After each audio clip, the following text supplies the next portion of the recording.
পোহৰলৈ আহিছে পুলৱামা কাণ্ডৰ ভয়ংকৰ তথ্য। সন্ত্ৰাসবাদীয়ে এমাজনৰ পৰা ক্ৰয় কৰিছিল বিস্ফোৰক। সন্ত্ৰাসবাদীয়ে ধন পৰিশোধৰ ক্ষেত্ৰত ডিজিটেল মাধ্যম ব্যৱহাৰ কৰাৰ লগতে ই-কমাৰ্চ সংস্থাৰ পৰা বিস্ফোৰক সামগ্ৰী ক্ৰয় কৰাৰ ভয়ংকৰ তথ্য পোহৰলৈ আহিছে। জম্মু কাশ্মীৰৰ পুলৱামাত 2019 চনত সন্ত্ৰাসবাদীয়ে সংঘটিত কৰা ভয়ংকৰ আক্ৰমণত ব্যৱহৃত বিস্ফোৰক আইডি ক্ৰয় কৰিছিল এমাজনৰ পৰা। শেহতীয়াকৈ আন্তঃৰাষ্ট্ৰীয় সংস্থা ফাইনেন্সিয়েল একশ্যন টাস্ক ফৰ্চে এই চাঞ্চল্যকৰ তথ্য ৰাজহুৱা কৰিছে।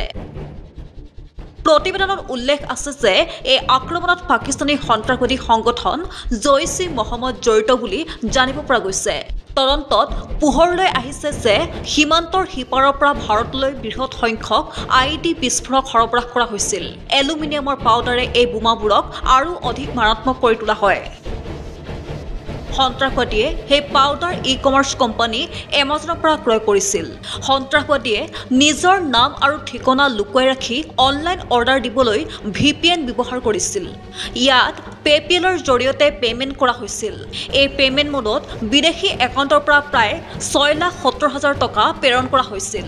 তদন্তত উল্লেখ কৰিছে যে VPN সেৱা ক্ৰয়ৰ বাবে মুঠ 44টা আন্তঃৰাষ্ট্ৰীয় লেনদেন কৰা হৈছিল। বিদেশী একাউণ্টৰ পৰা এই সন্দেহজনক লেনদেনৰ বাবে পে'পেল একাউণ্টটো স্থগিত ৰখা হৈছিল। নিউজ ডেস্ক ৰিপৰ্ট, PB সংবাদ।